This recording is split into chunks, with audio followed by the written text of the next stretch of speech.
Komið sæl og velkomin í föstudagsþáttinn sem við helgum að sjálfsögðu alþingiskosningunum sem framfara hér á morgun á Íslandi, allir spenntir. Við ætlum að fá til okkar meðal annars Grétar Eyþórsson, stjórnmálafræðing og Sunnu Valgerðardóttur, svæðisstjóra RÚVAG, til þess að rýna í spilin. Við fáum líka fulltrúa kynslóðarinnar Ingibjörgu Bergmann og Ívan Árna Róbertsson. Þau ætla að spjalla við okkur hvernig þetta lítur út frá sjónarhóli ungs fólks. Nú við þurfum líka reynsluna í þáttinn og Vilhjálmur Egilsson og Valgerður Sverrisdóttir koma hingað og segja okkur sögur. Nú við fáum Siggu Kling til að spá í spilin og heyrum líka í fólki á Norðurlandi, öllu Norðurlandi, hvernig þetta lítur við þeim. Gífurlega spennandi þáttur. Já, mjög spennandi. Ég held að sé við hæfi. Við fengum síðustu 2 föstudaga fulltrúa frá framboðum í norðaustur og norðvestur kjördæmi til okkar að ræða byggðamál. Þannig að það er kannski vel við hæfi að fyrstu gestir eru úr þessum kjördæmum. Það eru sveitastjórar Kristján Þór Magnússon úr Norðurþingi og Ásta Pálmadóttir úr Skagafirði. Verið þið velkomin. Takk fyrir. Ég skal byrja á því að fá frá almennum kjósendum á Norðurlandi. Við spurðum þau aðeins hvað þeim finnst svona mikilvægasta málið fyrir þessar kosningar og við ætlum að kíkja á það áður en að við höldum lengra. Mér finnst það svolítið snúast að fá eitthvað nýtt og fá breytingar og sérstaklega að laga alls konar vandamál eins og húsnæðisvandamál og eitthvað sem varðar ungt fólk. Og ég er einmitt bara svolítið að bíða eftir breytingum. Ég held að sé komin tími á að við þurfum að fara að setja okkur, að koma okkur niður á stefnumótun, heildstæða stefnumótun til lengri tíma á ýmsum sviðum. Umræðan og vinnubröðin allt of mikið upphrópanir og skyndilausnir og reddingar í staðan fyrir að vera með svona langtíma sýn. Mér finnst menntakerfið vera helsta og líka heilbrigðiskerfið sjálfsögðu. Hvers vegna þá?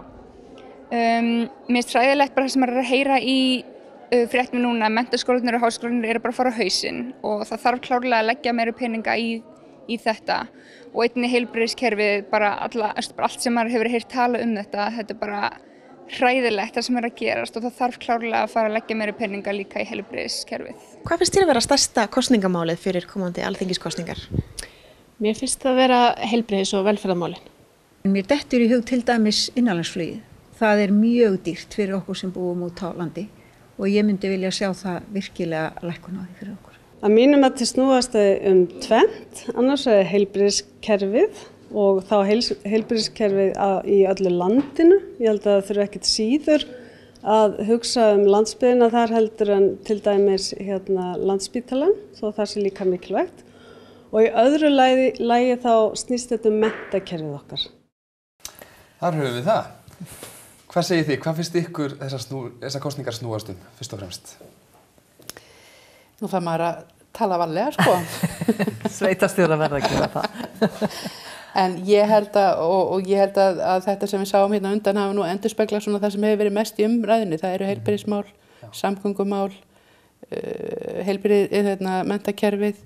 En svo það sem að bara til dæmis í mínu sveitarfélagi brennur mjög mikið á fólki og það eru til dæmis ljósleiðaramál.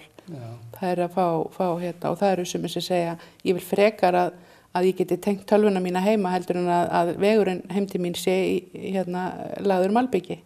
Þannig að það er mjög stórt mál fyrir sveitarfélagin út á landi að klára þessi mál. Já. Kristján, þú? Já, við erum óskaplega sammála þetta. Ég held við sáum nú hérna hvað sannarlega brennur á morgun. Við erum í mjög víðfeðmu sveitarfélagi í Norðurþingi. Við erum búin að tala mjög lengi fyrir þessum samgöngubótum sem að internet og þess konar kaplar eru fyrir okkur í dag. Og sveitarfélag okkar frá Reykjahverfi og Ormars við Raufarhöfn, þetta er mjög strjálbýlt líka og þetta er það sem ég heyri mína íbúi tala mjög mikið tek undir með heilbrigðismálin. Heilbrigðisstofnun Norðurlands er mjög öflug stofnun. Það þarf að passa upp á það að okkar íbúar fái notið þeirrar flottu þjónustu sem við bjóðum upp á alla jafna og treysta sjúkrahúsið hérna Akureyri sem er líka gríðarlega mikilvægur póstur í þjónustu við landsbyggðina. En finnst ykkur að þessi vinkill hafi verið tekin nógu skýrt í kosningabaráttunni? Hefur þetta verið Í öndvegi? Hún að tala henni á hún er búin að svo stutt þessi kosningabaráttu hún einhvern veginn ég veit ekki hvernig ástæður upplifa en maður stundum gleymir sér svolítið í sínu það er eiginlega bara þannig ákveðleit þá bara svona fíkur þetta framhjá en auðvitað maður hefði viljað sjá alls konar dýpri umræður ýmislegt það mjög mörg framboð í boði og mikið úrval af flottu fólki í boði sem að vill leggja sín lóð á vogarskálarnar Nú eru alþingiskosningar auðvitað mikið hagsmunamál fyrir sveitafélög og fannst fyrir ykkur. Hvernig það fyrir sveitarstjóra að fylgjast með núna og þegar kosningarnar koma? Eru þið með í maganum? Eru þið spennt fyrir þessu? Hvernig líður ykkur með þetta? Og ég byrja? Já, endilega. Já, auðvitað er maður spenntur og auðvitað, við höfum auðvitað okkar svona skoðanir eins og aðrir en ef maður horfir bara á sveitarfélög að þá eru auðvitað sveitarfélögin annað stjórnsýslustigið í landinu, það eru auðvitað ríkið og sveitarfélögin sem eru stjórnsýslustigin og það eru auðvitað gríðarlega mikilvægt að þessi stjórnsýslustig tali saman og ég var nú á fundi samtaka sveitarfélaga á Norðurlandi vestra í síðustu viku og þar kom mitt framkvæmdastjóri samtaka sveitarfélaga og talaði og var svolítið að biðla til þeirra framboðsmanna fólk sem var í salnum og er í framboði að það hefur áunnist árangur í samtali á milli þessara stjórnsýslustiga og var svolítið að biðla til þeirra að það myndi halda áfram. Að það myndi ekki núna með hvernig sem að stjórnvöld verða sett saman og ríkisstjórn verða sett saman að þetta haldi áfram. Og þá er náttúrulega verið að horfa á tekjuskiptingu sveitarfélaga og sveitarfélögin það þarf að endurskoða það og sú vinna er í skoðun en hún má ekki hætta og verður að halda áfram. Hvernig horfir þetta við þér þessi verkaskipting þarna á milli? Tek undir það eru fjölmörg mál sem á eftir að leysa þetta verið að ræða mikið ferðaþjónustuna sem er fyrirferðarmikil í mínu sveitarfélagi því betur og hefur verið á mikilli siglingu en væntingar bæði íbúa og kannski þeirra sem að veita þjónustuna eru miklar til sveitarfélagana að efla ýmsa innviði og við veltum þá vöngum yfir því með hvað hætti eigi að fjármagna slíka innviði og höfum þess vegna verið í miklum viðræðum við ríkið með það hvernig við eigum að stíga fram vegna þess að við viljum öll geta tekið vel á móti okkar gestum og það er sannarlega verk að vinna í þessu. Hvað svona óttist þið? Á hverju brýtur oftast í þessu samtali milli ríkis og sveitarfélaga? Er það peningar? Já, þetta snýst þetta og svo auðvitað viljum við hafa eitthvað það að segja í hvað peningarnir fara og auðvitað snýst þetta að stóru leyti það en líka bara svona ákveðin hagkvæmni í því hverjir eiga að gera hvað það liggur ekkert alltaf alveg ljóst fyrir og það fer kannski óþægilega mikil tími bara í það að svona karpum það. Já, karpum það sem getur alveg verið nokkuð ljóst en þá það bara skipta kökunni jafnt. Við Íslendingar held ég eigum alveg nóg af penningum í sjálfu sér. Það gengur víða vel en þetta er alltaf spurningin það í hvað eiga þeir að fara.